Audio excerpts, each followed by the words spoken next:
और साथ ही साथ 10 बजे की और 5 बड़ी खबरें। लपटों की विनाश लीला, शव से सनसनी, करंट बना काल, हवा में घुला जहर और कप्तान की दिवाली। गुजरात में राज्य के युवा बेरोजगारों का सत्याग्रह जारी। बेरोजगारों ने भूखे रहकर काली दिवाली मनाई। गुजरात पीसीसी दफ्तर के बाहर मनाई काली दिवाली। भर्तियों से जुड़ी मांगों को लेकर सत्याग्रह चल रहा है।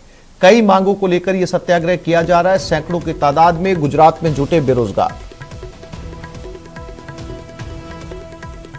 तो गुजरात में प्रदेश के बेरोजगार इकट्ठा हैं। पिछले 1 महीने से ज्यादा का समय बीत चुका है और भर्तियों से जुड़ी मांगों को लेकर उन्होंने दिवाली के दिन सत्याग्रह किया। कई मांगों को लेकर यह सत्याग्रह चल रहा है।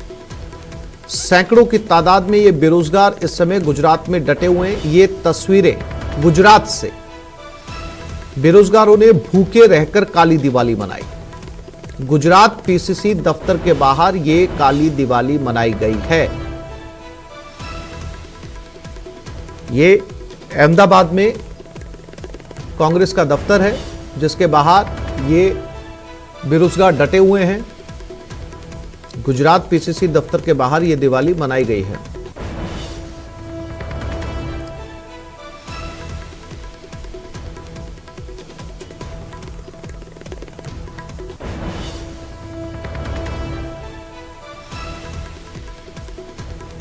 और इसी खबर पर ज्यादा जानकारी के लिए बात करते हैं हमारे संवाददाता लवली वधवा के साथ। लवली, 1 महीना होने को आया है, बेरोजगार जो है वो पैदल यात्रा करके गुजरात पहुंचे हैं और गुजरात से टस से मस होने का नाम नहीं ले रहे।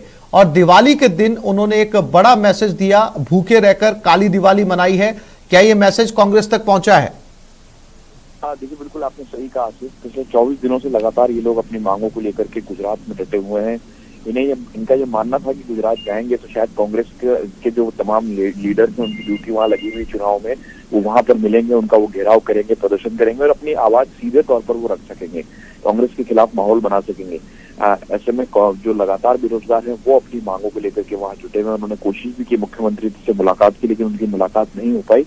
अब कांग्रेस के साथ में उन्होंने लगातार ये कहा है कि अगर कांग्रेस उनकी मांगों पर विचार करती है, सुनवाई करती है राजस्थान की कांग्रेस सरकार तो ठीक, वरना वो 2023 में कांग्रेस के साथ में आर पार की लड़ाई लड़ने के मूड में है। जो राजस्थान के युवा बेरोजगार है, कंप्यूटर अनुदेशक भर्ती से लेकर के जो मौजूदा भर्तियां हैं और नई भर्तियों में जो पेंडेंसी चल रही है, उन तमाम मांगों को लेकर के जो बेरोजगारों से जिनके हितों से जुड़ी हुई मांगे उनको लेकर के लगातार वो अपना प्रदर्शन जो हंगामा है वो लगातार गुजरात में कर रहे हैं। आज 24वां दिन है बेरोजगारों का गुजरात में डटे रहने का और पिछले 24 दिनों से पैदल यात्रा, दांडी यात्रा निकाली, उसके बाद में लगातार उन्होंने घेराव किया, प्रदर्शन किया, मुख्यमंत्री तक पहुंचे, अपनी बात रखने की कोशिश की, मगर कोई आश्वासन सरकार की ओर से नहीं मिला, जिसके बाद में अभी तक भी बातचीत जो है वो शुरू नहीं हो पाई है। तो ऐसे में जो तमाम बेरोजगार हैं वो राजस्थान बेरोजगार एकीकृत महासंघ के नेतृत्व में वहां पर डटे हुए हैं।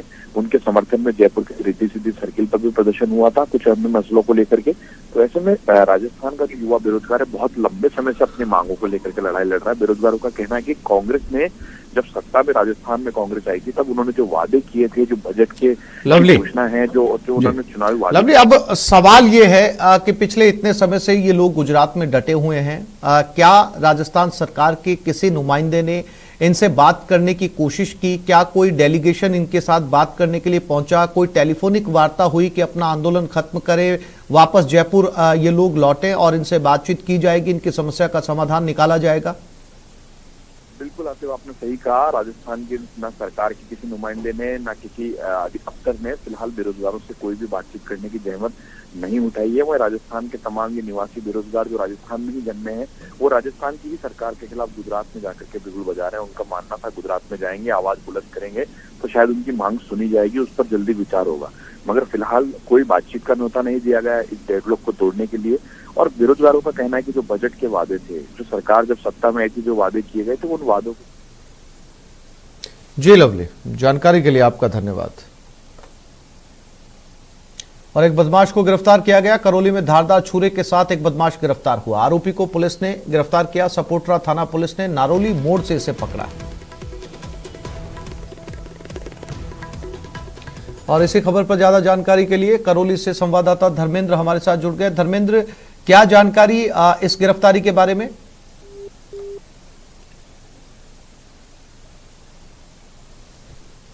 धर्मेंद्र, मेरी आवाज मिल रही है आपको?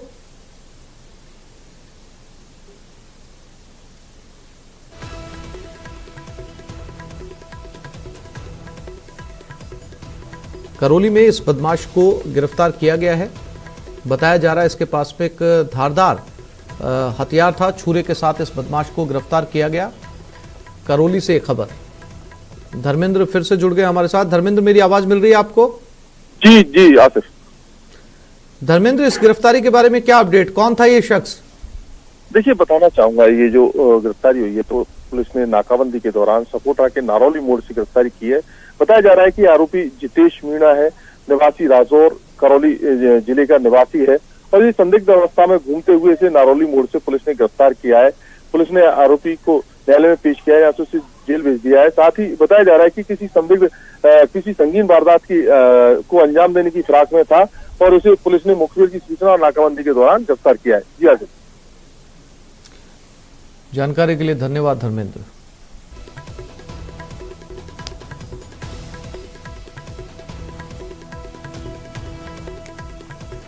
और ट्रेन की चपेट में आने से अधेड़ की मौत हो गई। रेनवाल में पटरी पर अधेड़ का शव मिला। पेट्रोलिंग कर रहे रेलकर्मियों ने पुलिस को सूचना दी। जीआरपी पुलिस ने शव को मोर्चरी में रखवाया। शव की अभी तक शिनाख्त नहीं हो पाई। भैंसलाना स्टेशन के पास का ये मामला बताया जा रहा है। तो रेल की पटरी पर एक अधेड़ उम्र के व्यक्ति का शव मिला है। जीआरपी पुलिस ने शव को मोर्चरी में रखवा दिया है। शव की फिलहाल शिनाख्त नहीं हो पाई है। हीरालाल हमारे साथ जुड़ गए। हीरालाल, क्या जानकारी इस शख्स के बारे में? चूंकि मोर्चरी में शव रखवा दिया है, किसी प्रकार की आइडेंटिटी इस शख्स के पास में नहीं मिली अभी तक? जी बिल्कुल, ये रेनवाल इलाके का पूरा मामला है, जहां आज सुबह जब रेलकर्मी रेल पटरियों पर गश्त कर रहे थे, इसी दौरान रेल की पटरियों पर एक अधेड़ व्यक्ति का शव पड़ा मिला। जो संभावना जताई जा रही है कि अधेड़ व्यक्ति जो है किसी ट्रेन की चपेट में आने से उसकी मौत हो गई बताई है। सूचना पर है जो जीआरपी पुलिस मौके पे पहुंची और पुलिस ने शव को मोर्चरी में रखवा दिया है। फिलहाल शव की शिनाख्त नहीं हो पाई है और पुलिस है जो पूरे मामले की जांच करी और शिनाख्त के प्रयास जारी है। हीरालाल, जानकारी के लिए आपका धन्यवाद।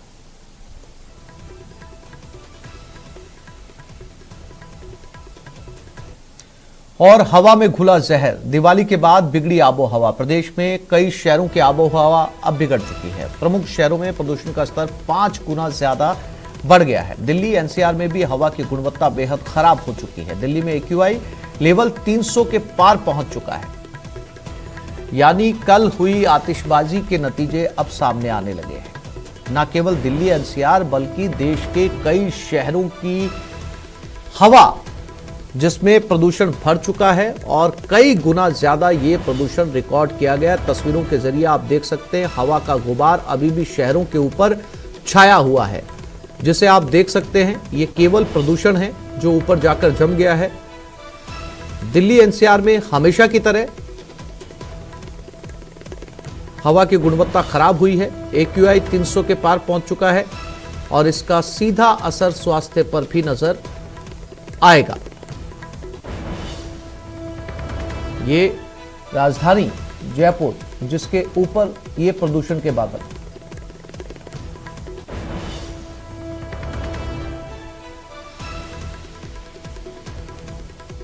और यही वजह है लगातार बढ़ते प्रदूषण, खासतौर पर आतिशबाजी के बाद बढ़े हुए प्रदूषण को लेकर, चाहे वो देश की अदालतें हों या सरकारें हों, आतिशबाजी के लिए मनाही करती हैं। साथ ही साथ ग्रीन पटाखों के बारे में जिक्र किया जाता है कि ग्रीन पटाखों का इस्तेमाल किया जाए, क्योंकि इस एक रात की आतिशबाजी कई दिनों तक हवा और प्रदूषण को खराब रखती है।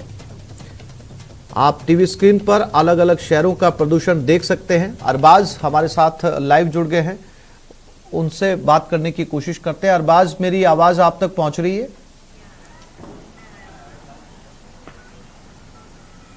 जी बिल्कुल आसिफ, मैं आपको सुन पा रहा हूं। और मैं आपको बता दूं कि जयपुर में जिस जगह फिलहाल मैं खड़ा हूं उसे जी जी जी अरबाज कंटिन्यू करें। जी आसिफ, मैं जयपुर में फिलहाल जिस जगह खड़ा हूं उस जगह को सूर्य मंदिर कहते हैं। सूर्य मंदिर वो जयपुर की पहली मैनमेड स्ट्रक्चर है जो जयपुर की बसावट से पहले यहां बनाई गई थी। सूर्य मंदिर पर जयपुर की पहली किरण पंथी है। यहाँ पर जो गंगाधर भट्टाचार्य थे जयपुर के आर्किटेक्ट, उन तमाम लोगों ने मिलकर के जयपुर के नक्शे को बनाया था और यहाँ से ही जयपुर की परिकल्पना की थी। जयपुर को जितना बेहतर तरीके से यहाँ से देखा जा सकता है, कहीं और से नहीं। इसीलिए हम यहाँ आए और दिवाली के अगले दिन जयपुर की आबो हवा का क्या हाल है वो नजारा मैं आपको एक्सक्लूसिव नजारा बिल्कुल दिखाऊंगा।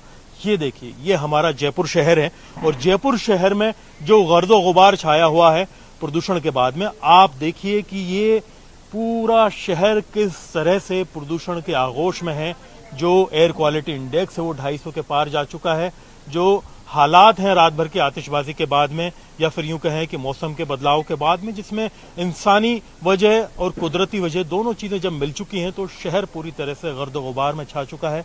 हालात बहुत खराब हैं और कमोबेश आप देखिए पूरे राजस्थान के यही हालात हैं। ये नजारा बिल्कुल एक्सक्लूसिव है जो सिर्फ न्यूज 18 राजस्थान पर आप देख सकते हैं कि किस तरह से प्रदेश की राजधानी गर्दो गुबार पॉल्यूशन की जद में है। और जो एडवाइजरी है पॉल्यूशन कंट्रोल बोर्ड ने वो बहुत ही वल्नरेबल जो कंडीशंस हैं उसके हिसाब से जारी कर दी कि बहुत ज्यादा एहतियात की जरूरत है।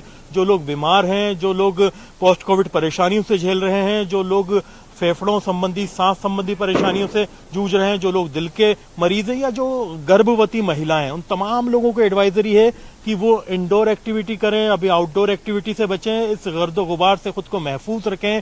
वो चाहे सल्फर डाइऑक्साइड की बात हो, ऑक्साइड ऑफ नाइट्रोजन की बात हो, तमाम गैसेज बहुत ज्यादा स्तर पर हैं। और जो शहर है सिर्फ जयपुर ही नहीं, कमोबेश आप मानिए कि पूरे राजस्थान में यही हाल है। राजस्थान का जो सबसे ज्यादा प्रदूषित शहर है, आसिफ, जो प्रदूषण कंट्रोल बोर्ड के आंकड़े बोल रहे हैं, जोधपुर है। जोधपुर में जो एयर क्वालिटी इंडेक्स के आंकड़े हैं वो 300 को छू चुके हैं और भिवाड़ी भी अभी करीब 272 273 के करीब है एयर क्वालिटी इंडेक्स में।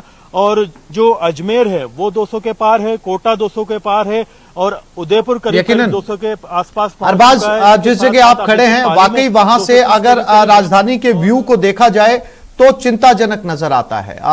एक प्रदूषण का गुबार जिसने पूरे शहर को अपनी आगोश में ले रखा है और ये कल रात का प्रदूषण है। और जिस जगह आप अरबाज खड़े हैं वहां पर अभी भी जो है आतिशबाजी की आवाज सुनी जा सकती है। अभी भी जो है वो कई जगहों पर आतिशबाजी की जा रही है। अब सवाल ये है अरबाज, खास तौर पर ऐसे प्रदूषण के अंदर पोस्ट कोविड मरीजों को तो एहतियात बरतना ही है, साथ ही साथ जो एस्थमेटिक मरीज हैं उनके लिए सांस लेने में बड़ी दिक्कत होती है, खास तौर पर बुजुर्ग। ऐसे लोगों के लिए भी शहर में निकलना जो है बड़ी दुश्वारी का काम होगा। अब सवाल यह है अरबाज कि ये गुबार, ये प्रदूषण, ये धुआं कब छटेगा? क्या कहता है मौसम विभाग? कितने दिनों तक आम लोगों को जो है खास तौर पर पोस्ट कोविड मरीजों को ये परेशानी झेलनी पड़ेगी?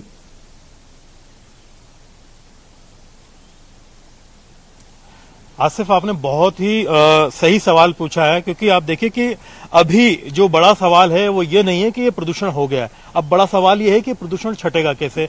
मेरे साथ में कुछ लोग यहाँ पर मौजूद हैं, मैं उनको बुलाना चाहूंगा, उनसे बातचीत करना चाहूंगा कि वो मुंबई से जयपुर इसलिए आए थे कि मुंबई की हवा से वो बहुत परेशान थे कि जो पॉल्यूशन का स्तर है वो बड़ा खराब है। लेकिन जो प्रदूषण यहाँ इन्होंने देखा है वो देख करके ये लोग बड़े हैरत में हैं। ये पर्यटक हैं, मुंबई से पहुंचे हैं। आपका नाम क्या है? राजेश पटेल। राजेश जी, जयपुर के जो हालात हैं आप देख रहे हैं, क्या लग रहा है आप? नहीं, मैं बहुत पहले आया था, बहुत अच्छा था। अभी बहुत पॉल्यूशन दिख रहा है, पब्लिक भी बहुत आई है, पर्यटक, क्योंकि 2 साल से कोरोना तो कोई आ नहीं रहा था, अभी खुला है तो बहुत पर्यटक है, इसके लिए ज्यादा पॉल्यूशन है। आप मुंबई से आए थे कि जयपुर में खुला मिलेगा, साफ सुथरा होगा पॉल्यूशन? बराबर, पर ऐसा नहीं दिखा, मुंबई जैसा ही दिखा। आपको कैसा लगा यहाँ? घूमने के लिए तो जगह बहुत अच्छी है, लेकिन इस बार देखे कि हम शाम को निकलते हैं तब भी पॉल्यूशन बहुत रहता है और सुबह भी देखे तो पॉल्यूशन बहुत ही ज्यादा रहता है। तो इस वजह से हमें लगा था कि यहाँ पे ओपन प्लेस मिलेगा, अगर पहाड़ों पे यहाँ पे जाएंगे तो खुली आबो होगी। लेकिन अभी जयपुर को देख करके क्या सजेस्ट करेंगे आप?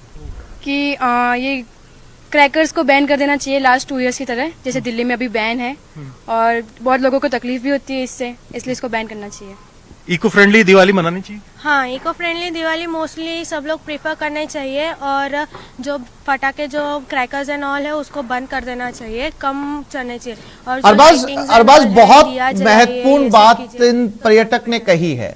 मैं आपको उदाहरण भी देना चाहूंगा अरबाज, जब देश के सबसे बड़े सूबे उत्तर प्रदेश की अगर मैं बात कहूं, जो देश का सबसे बड़ा सूबा है, वहां के मुख्यमंत्री योगी आदित्यनाथ हर साल अयोध्या के अंदर एक मैसेज देते हैं पूरे देश को कि दियों की दीपावली जो है वो मनाई जाए।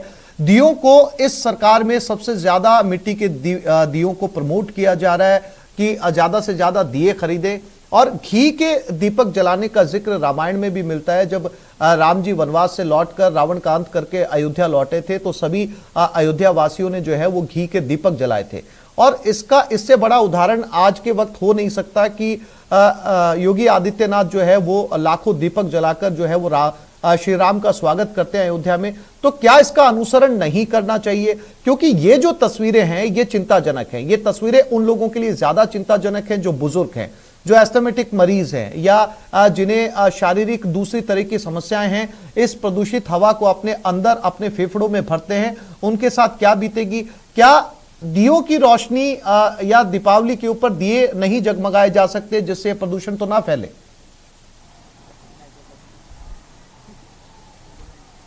जी बिल्कुल, देखिए जो पहले जो तरीका था दिवाली मनाने का जिसमें दिए जलाए जाते थे, आतिशबाजी नहीं होती थी, और रामायण में भी इस बात का जिक्र है कि किस तरह से जो घी की रोशनी वाले घी के दिए जलाए गए थे, और वो जो पुराना फॉर्मेट है क्या वो अप्लाई नहीं करना चाहिए? हाँ, करना चाहिए, जरूर, बिल्कुल ये करना चाहिए, क्योंकि दिवाली के फटाखे जलाने से बहुत पोल्यूशन होता है। कल हम लोग हवा महल के यहाँ गए थे, बहुत ही ज़्यादा पोल्यूशन था।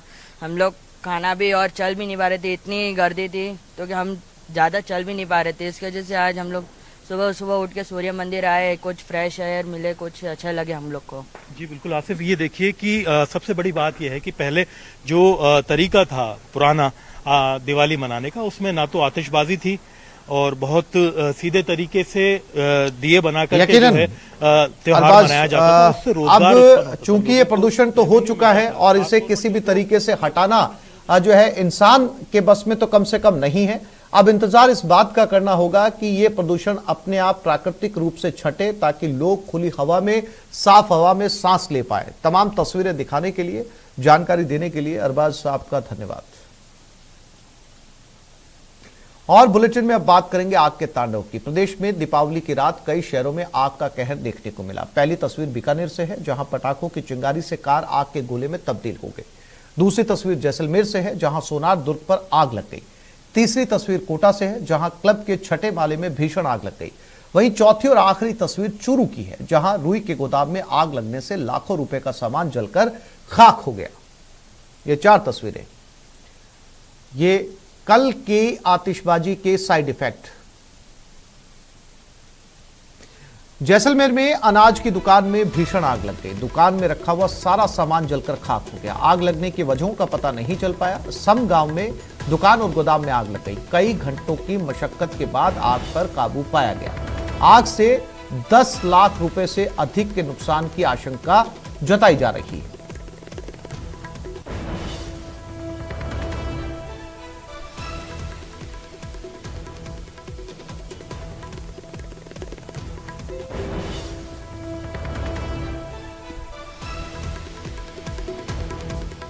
और बीकानेर में भी आग का कहर देखने को मिला। बाड़े में खड़ी कार में आग लग गई। आग से कार जलकर राख हो गई। गोलछा मोहल्ले की यह घटना है। दमकल की टीम ने आग पर काबू पाया। पटाखों की वजह से आग लगी। कोतवाली थाना क्षेत्र का यह मामला है और ये उस जलती हुई कार की तस्वीरें। हालांकि आग पर काबू जरूर पा लिया गया, आग को बुझाया भी गया, लेकिन जब आग बुझी तब तक कार में कुछ नहीं बचा था। कार पूरी तरीके से जल चुकी थी। जैसलमेर के बाद ये बीकानेर की तस्वीरें। और जैसलमेर में पटाखों से भी आग लगी। सोनार दुर्ग पर यह आग लगी। जैसलमेर में रात को सोनार दुर्ग पर आग की तस्वीरें देखी जा सकती है। हालांकि किसी तरह की कोई जनहानि नहीं हुई। फायर ब्रिगेड और स्थानीय लोगों ने मिलकर इस आग पर काबू पाया। ये देश और दुनिया में मशहूर सोनार दुर्ग जैसलमेर का, और आप देख सकते हैं इसकी दीवार के पीछे आग लगी हुई है। स्थानीय लोग भागे, दमकल को बुलाया गया, तब जाकर इस आग पर काबू पाया गया।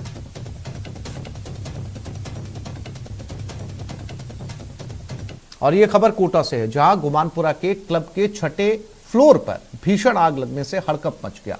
आग की लपटें दूर दूर तक देखी गई और स्थानीय लोगों को रेस्क्यू करने में भारी परेशानियों का सामना करना पड़ा। मौके पर पहुंची 2 दमकलों ने हालांकि आग पर काबू पाने की कोशिश की, लेकिन इस दौरान सुरक्षा गार्ड सहित 3 लोग अंदर फंसे होने की सूचना के बाद हड़कंप मच गया। निगम की रेस्क्यू टीम ने गार्ड सहित 3 लोगों को रेस्क्यू कर बाहर निकाला। क्लब छठे माले में आग लगने और ऊंचाई ज्यादा होने से रेस्क्यू करने में भी भारी परेशानियों का सामना करना पड़ा।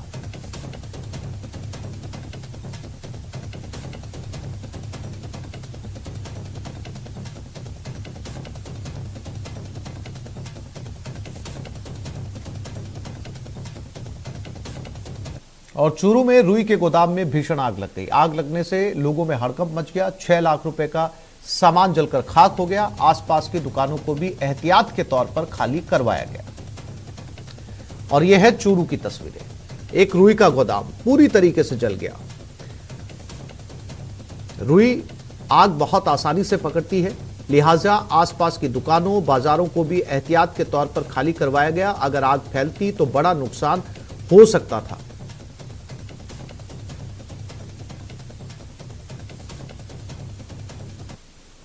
पूरी परसों गाड़ी आई मेरे और 300 साढ़े 300 रजाया आई मैं स्टॉक में ही। और देसी रुई का बोरा हाथ वो एक बोरा का वजन क्विंटल से ऊपर को आ गया, सब रात हो गई। और झुंझुनू में बीती रात को पटाखों के कारण शहर की काना पहाड़ी पर झाड़ियों में आग लग गई। मौके पर पहुंची दमकल ने आग पर काबू पाने की कोशिश की, लेकिन ऊंचाई ज्यादा होने के कारण दमकल का पानी नहीं पहुंच सका। सुबह तक ये आग बुझ गई। जानकारी के मुताबिक कल रात को काना पहाड़ में आतिशबाजी के कारण आग लग गई। इसमें लपटें उठी तो पास पड़ोस के लोगों ने देखा और फायर ब्रिगेड को सूचना दी। गनीमत रही कि इस आग से किसी प्रकार के जान माल का नुकसान नहीं हुआ। ये झुंझुनू की एक पहाड़ी पर लगी आग है।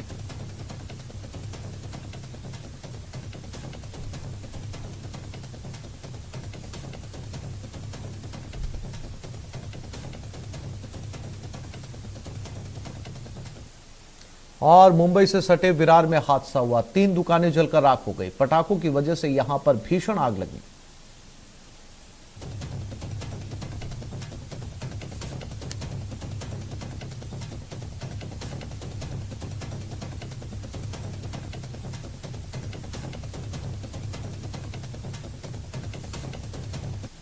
एमपी के सिवनी मालवा में कबाड़ गोदाम में भीषण आग लग गई। गोदाम में रखा ट्रक जलकर खाक हो गया। सिवनी मालवा इटारसी की दमकल पहुंची।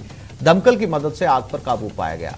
आग लगने के कारणों का फिलहाल पता नहीं चल पाया।